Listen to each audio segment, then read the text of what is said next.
So today we continue once again in our series looking at the letter to the Romans. And over the last 7 weeks, we have really been digging into the first 11 chapters of this letter, which have predominantly been theology driven, as that is how Paul writes this letter. He does his theology first, gets it all out there. And then today he just changes to a more practical viewpoint in what he's doing in chapter 12. And in these first 11 chapters, he's been sharing this theology of God's grace and mercy and how it is that through him and by him we are saved, not through our own achievements, but as a gift from God. And what Paul does in this chapter today, he turns from these 11 chapters of theology of this good news of being saved by faith, and he turns to, well, now you know you've been saved by faith. Here's some practical steps to take. Here's what it means for you in your day-to-day life. Now you know about this wonderful work of God by his grace and mercy, who has called you, who has forgiven you, who has adopted you, who has rescued you despite of your failings, who through faith has brought you out of the darkness. Now you know all this. He then goes, therefore, you need to live it, is basically what he's doing in this chapter. Therefore, you need to live it. Now you know this truth. And it leads us to the question, which is the question for our part of the series today, which is how can you live full on for God? And this is a great question. I imagine there's some of us here who may be slightly squirm when we hear that question asked, because we realize maybe for ourselves, if we're honest, that we're not actually quite living full on for God. We realize that actually maybe God's just a bit part player in our lives. And so that question challenges us, because maybe we like our lives as they are. Maybe we don't really want to do a bit more. Maybe for some of us, it's actually we realize when we were younger, we used to be full of zeal for the gospel, full of zeal for God. But those days have gone. And so as we actually approach this chapter, maybe it'll be a good refreshing for us as we read a chapter which talks about how to live with zeal for God.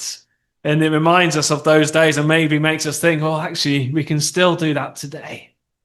Maybe for some of us, actually, maybe we feel we are already full on for God. We're excited to live for God, excited to see what God's going to do in our lives. And maybe this chapter can take that zeal, take that excitement and help shape your life so that you can do just that in the way God calls us to.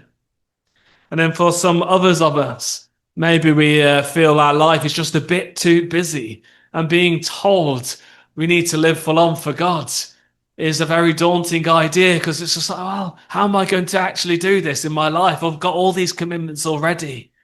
I haven't got time to take on more. What am I meant to do? I'm just going to burn out. Well, actually, I think this chapter, if that is you, it should help you to realize there's many things that we are called to do to live full on for God, which actually just take place already in the lives that we're already living. It's not necessarily about completely changing everything, taking on extra meetings, taking on extra activities, but actually it's about living for God in the life you're living. Your mission field is already where you are. And so you can live for God, glorifying where you are. And I think this chapter, as you read through it, it gives you some very good practical tips on how to live your life wherever you are, whatever you're doing, however busy you may feel. It lets you do it. So it lets you live your life in a slightly different way, but not necessarily by taking on more, which so often we think Christianity is about, but by living for God wherever you are at. And I think this chapter should hopefully help you, steer you all into the right direction of living as God calls us to do. And as I was reading this chapter, preparing for this sermon, I must say, I was just like, wow, what a chapter. It's so full on as a chapter, and writing this sermon and trying to keep it to time has been very tough. There are so many avenues to go down. And I would say there's 21 verses in this chapter, and I probably could have written 21 sermons, maybe even more to this. So I am going to try and remain focused today. And actually, I'm only going to cover a very small part of this chapter. and what I say really won't do it justice in just one sermon. And I must say, it's probably not going to feel like I've condensed this sermon down, but I've really worked hard to condense it down to what it is now. So do forgive me that it's not even more condensed. But my intention today really is actually to just focus on the first two verses of this chapter. And then even then, I'm not going to be able to say all I want to say on just these two verses. And hopefully hearing that, especially as this sermon chapter is so packed with stuff, there's not a disappointment to anybody here, because there are so many vital and exciting parts of this passage to talk about. And as we heard it read, or maybe if you've read it before, you've come today, you're a bit like, oh, this bit really stood out to me. I really wanted to hear more about this. Maybe about the practice of the gifts, maybe about serving others, whatever it may be. You may be there just like, oh, I wish he was talking about that. But I hope actually that this isn't a disappointment, and will encourage you in that. And especially as I'm only just going to cover two verses, I really want to encourage you afterwards to go away and study this chapter, because this chapter, it sets the culture of Christian living. And when you read it, I can imagine many of us sat there reading it being like, oh yeah, the church needs to do this. Or, oh yes, so-and-so could learn a thing or two about this, about humbling themselves or serving them, whatever it may be. I can imagine us sitting there thinking, well, yes, others need to do this better. But the reality is, as you read it, it should begin to dawn on you that actually it is an instruction to you personally and not necessarily to others. Paul isn't saying this message actually to one group of people in the church, saying you need to do this. As sometimes actually is the case with Paul, where he's speaking into divisions in the church. He does speak to specific groups. But here, it seems to me that he is speaking to each individual believer. He's speaking to the church as a whole. And so as you read this, it should be speaking to your heart. If you're reading it thinking, well, others could do better at this, you're reading this chapter wrong. Because it should be a self-reflection in terms of what he is saying. And it should stir you up to want to live the Christian life, to live full on for God. So I encourage you to read it and then to reread it again. Read it slowly. Maybe make some notes as you read it. Set yourself some action points to help you live out your life as you read it. Be thinking, well, actually, how could I implement some of these things into my life? How could I live full on for God as I do X, Y, Z, as I look after my grandchildren, as I'm at work? How can I do it? And this chapter should help you with that. And as you do read this chapter as well, you need to read it remembering what we've learnt already from the previous 11 chapters. Don't go reading this chapter and feel deflated or not good enough because you're struggling to do the things it's calling you to do. Don't feel like that, because we've already learnt that you are God's beloved child, that you are chosen and adopted, saved and free. Remember that you're reading this as people who are already in that position, and you are therefore seeking to live a Christian life because you are already saved, because you are already free. And so you are learning, you are grappling with this, you're learning what this new life means to live. It's not just this instantaneous change, but you've got this new status and you want to live it out. So remember that as you read it. Don't be critical of yourself, but be reading it sort of in that excited anticipation, because there's this new life to live. I want to learn it. And we will go on learning it and learning it and learning it until the very end. And again, we are doing this not because you are trying to earn God's favor, not because you are trying to work your way out of a prison sentence, but because God has already given you a gift. Because God has already broken the chains of your sin. That is why we want to live full on for God. That is why we want to learn these things. That is why we are here. So often when we think about these things, and as you read through what Paul tells you as a way of living, we think, I need to do this to earn God's favor. I need to do this to be good enough. But that is not the message of this chapter. Yes, it's very practical. Yes, it's telling you these really strong messages of how to live, but it's telling you to do it because God has given you a gift. And that's the thing really you need to set your mind upon as you read it. And so this leads us really nicely into these first 2 verses, which shape the whole chapter. And I'm just going to reread them to you. It says, "Therefore, I urge you, brothers and sisters, in view of God's mercy, to offer your bodies as a living sacrifice, holy and pleasing to God. This is your true and proper worship. Do not conform to the pattern of this world, but be transformed by the renewing of your mind. Then you will be able to test and prove what God's will is, his good, pleasing, and perfect will." So how do we respond to the knowledge learned in the first 11 chapters? Well, the whole chapter is summed up here in these 2 verses, and then it's expanded upon for us to learn what actually this may look like. We respond to the good news of God's grace and mercy by offering our bodies as a living sacrifice, holy and pleasing to God. And note, and I think this is so important, we maybe miss this, is that this is your true and proper worship. When we think about worshiping God, this is what is true and proper worship. And I feel like often in Christianity, we like to separate out what we do. So we worship at church on a Sunday and then live our lives in a week. We worship in our prayer meetings when we gather at church. We worship when we have our 20 minutes daily devotional, if that's what you do. And that's what our worship is each day. And this is saying something different. Other times we might think that our true and proper worship is in the ecstasy and emotions that we might feel during some worship, or in the deep contemplations of the times of silence. These things, they are all part of our worship. But Paul says here that our true and proper worship is actually in our living of our lives for God. It's in the fullness of our life. And then the idea of sacrifice here, it can be a bit of a confusing one.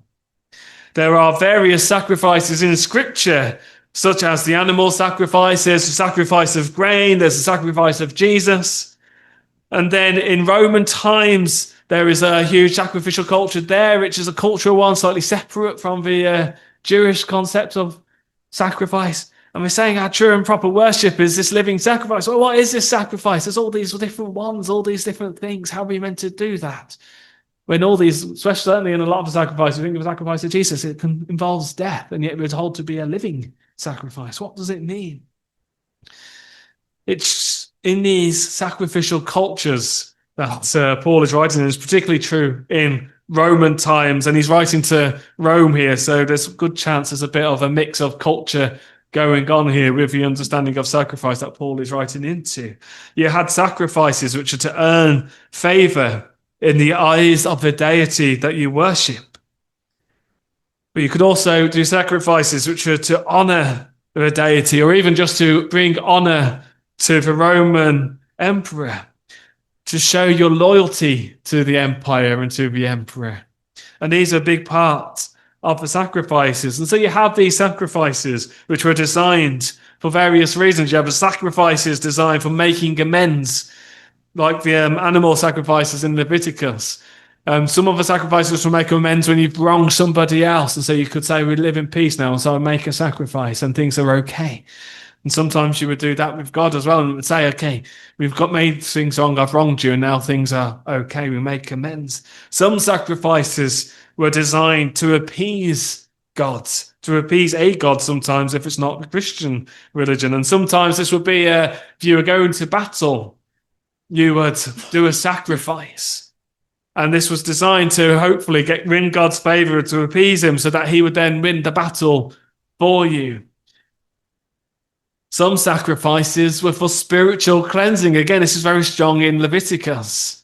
And what we understand in the sacrifice of Jesus, they were there to spiritually cleanse you, make you clean. before God because you have become dirty, you become unclean through your actions and through just life, really.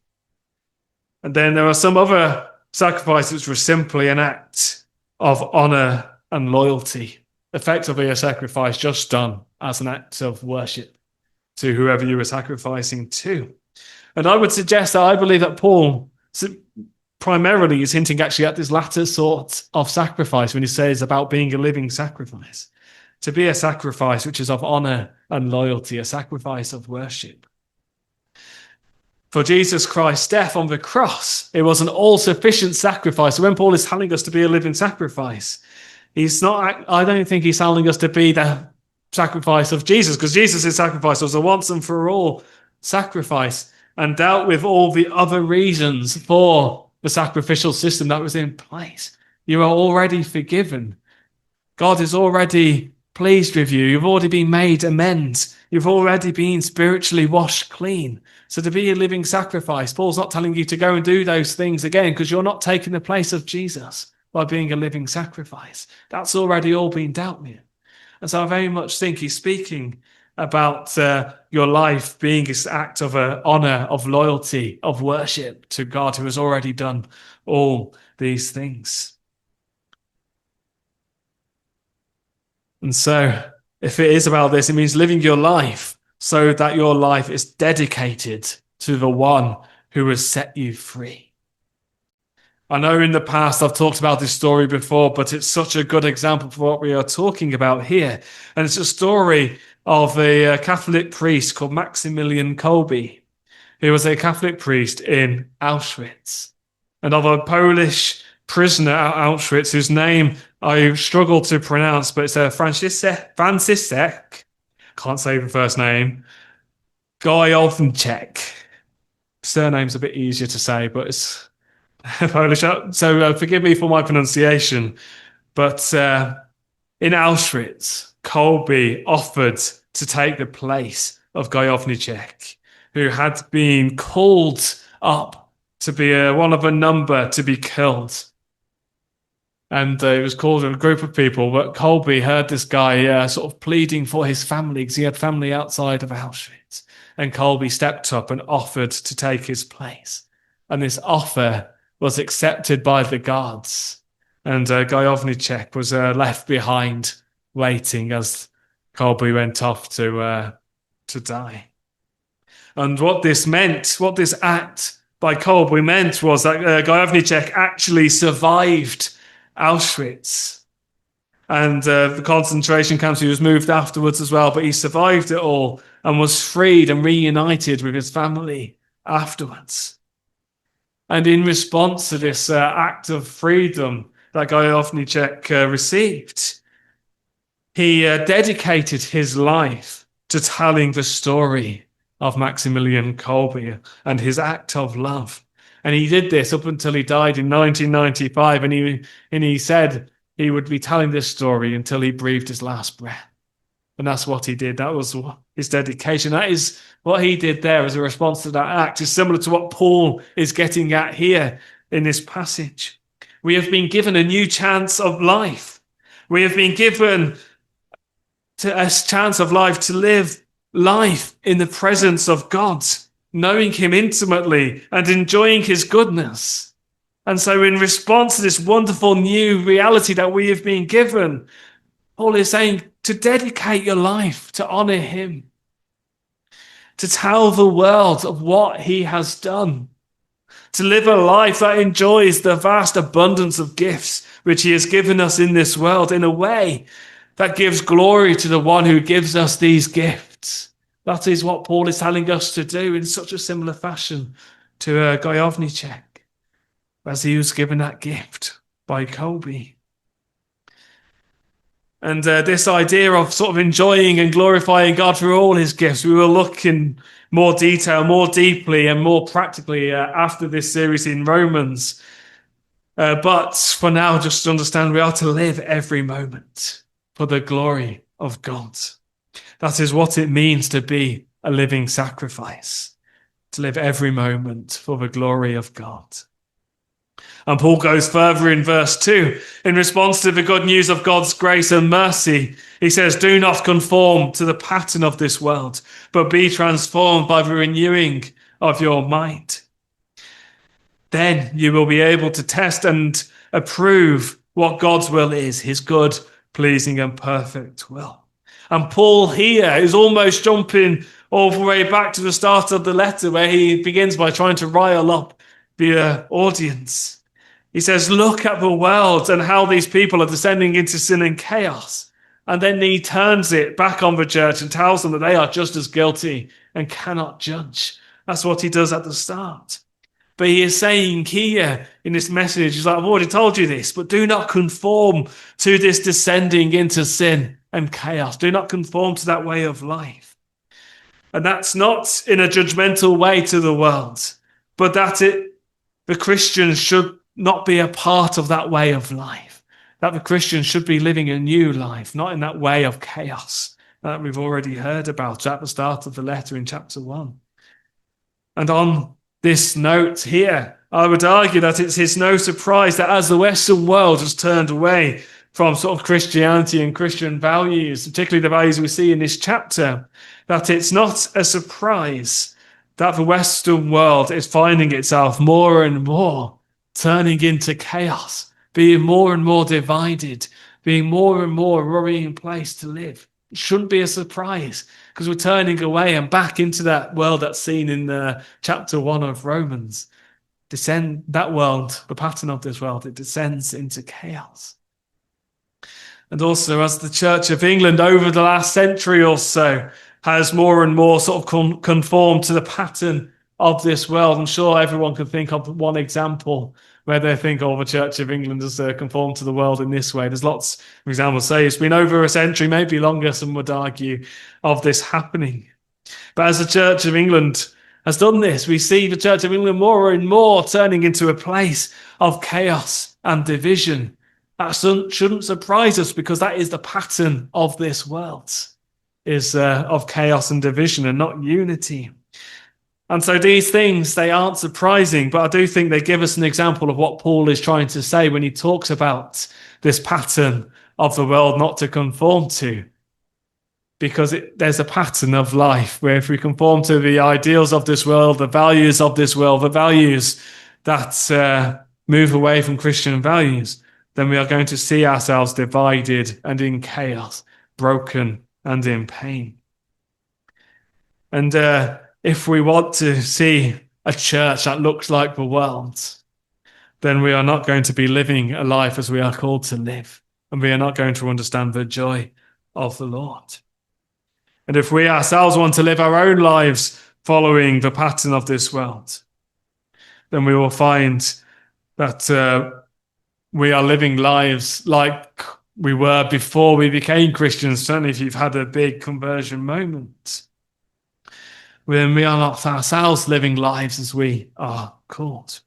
We are effectively not living our life as a living sacrifice. We are not giving honor to God for what he has done.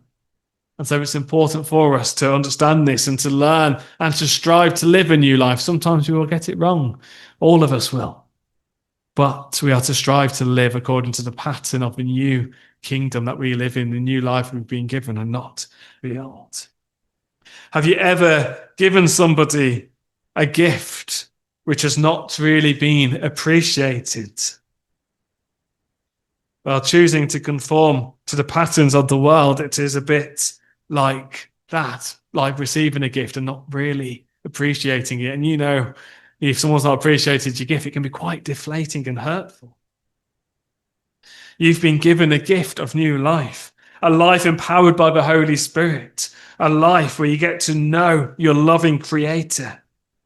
But actually, you say, thank you, but then store it away in the back of a cupboard and forget about it. It's a bit like that unappreciated gift. And so often that's what we do with this gift of life we've been given by God. I was once given a booklight as a gift by my brother. And at that time, I didn't really read any books at all. And I could never really fathom why he bought me this booklight. And I can't fully remember, but it's very likely that I made it known That's why I couldn't understand why he had brought me this booklight. I can't remember, but I imagine I did. But I tell you what, in the years gone by since then, I sometimes wish that I kept that gift of a booklight, because there've been many times it would have been very helpful to have one. But I shared that it's an example of that underappreciated gift where we put it away, maybe throw it away, and actually that gift can be so valuable. And we should appreciate the gift of God given to you by his grace and mercy. It's not comparable to that gift of a booklight. But if you continue to conform to the pattern of this world, just as when you weren't a follower of Jesus, then you may well find yourself having moments where you wish you had appreciated the gift you've been given. It's when those hard times come in life that you wish you knew your scriptures better. It's in those hard times of life where you wish you had a better practice of prayer, or that you had godly people you know can support you around you. It's in those times where you wish you had appreciated it more, because those things would be in place. It's when temptations come that you wish you had set up some accountability in your discipleship, that you had verses around you which remind you to submit to God and to resist the devil and he will flee from you. It's those times of struggle where you wish you had those things in place around you, where you had appreciated the gift and it was ready for you. And then Paul, from this point, he then moves on from conforming to the world and says to be transformed by the renewing of your mind. Christianity is not just about emotions and about the feels that we get, but it is also actually a cognitive religion. It's about the mind. We are called to know God. We are called to learn his words. We are called to think in a new way. It's this all-encompassing thing that we are called to. So to renew your mind, to move away from desiring sin, which is a thing in our minds and in our hearts, but to desiring God. That's what we are called. To move away from engorging ourselves with the things of this world, to glorifying God through his gifts in this world. It's a whole shift. It's a shift of how we think, how we view this world. All shifts through this. And this transformation of the mind, which we get through the work of the Holy Spirit, we get through reading the scriptures and through spending time with God. And even actually we get it from living as a community of faith, working together. All of this, it allows believers to discern and to live out God's will, which Paul says is his good, pleasing and perfect will. I do sometimes wonder, how often do we think that God's will is good, pleasing and perfect? How often is that our initial thought when we think of God's will? I think sometimes when we think of God's will, we think of it as a hard thing, a challenging thing, as opposed to this good, pleasing and perfect will. We rub up against it, whereas actually Paul says it is good, it is pleasing, it is perfect. We have a wonderful God, and he wants us to know this good, pleasing and perfect will, and to live our lives with a shared purpose with him in this world. He wants this great union with us, where he loves us, where he lavishes us with gifts, heavenly blessings and the many gifts of this earth, and where we are to enjoy him and to glorify him through these gifts. We are to find joy and peace in him. He is our refuge and strength. We are to do that, and he will then defend us and fight for us. That's what the Bible teaches us. It is this beautiful union, which is his good, pleasing and perfect will. That is what he wants for us, to be united with him. He wants us to enjoy the riches of his kingdom and to share this kingdom with others and invite them in, and to share the gifts which he has given with others, to be generous in that, just as he is generous with us. He wants us to know about it. He wants us to discover the finer details of his will. And as we are transformed, and as we stop conforming to this world and living according to his kingdom, as we offer our lives as a living sacrifice, we will get to know and discern this good, pleasing and perfect will, because our minds begin to be transformed and start to see things in the way that God sees them. We start to conform to that new pattern because our mind will be renewed. And so we are going to finish there. There is so much more that could be said, so much more I want to say. But it is a wonderful, wonderful passage calling us to live our lives full on for God. So may I encourage you to go away and read the rest of this passage. Read it because it gives you practical tips for how to do all of this, how to have your minds renewed, how to be a living sacrifice, how to actually appreciate this gift that God has given you, how to live it out. It tells you how to do this. And let what Paul says in this chapter 12 of Romans, may it reignite your hearts to give you zeal for the Lord. And as you read it, write down some things that you can do based on what Paul is saying to help you in your life, to live your life full on for God. It doesn't necessarily have to be big things. It could just be little things that stand out to you in the passage. Well, actually, as I am busy doing this, I could do X, Y, Z. As I'm busy doing this, I could give thanks to God for what he has done for me for this gift. As I'm doing this, I could show these people how God has loved me. I could show them that same love. Whatever it may be, write it down and just give yourself some actions to do so that you may be helped on your way to living your life full on for God, who is so good, so pleasing, so perfect. Let your life be honoring him, worshipping him, glorifying him. Let that be your aim in life, your ambition, and enjoy God to the fullest today. Amen.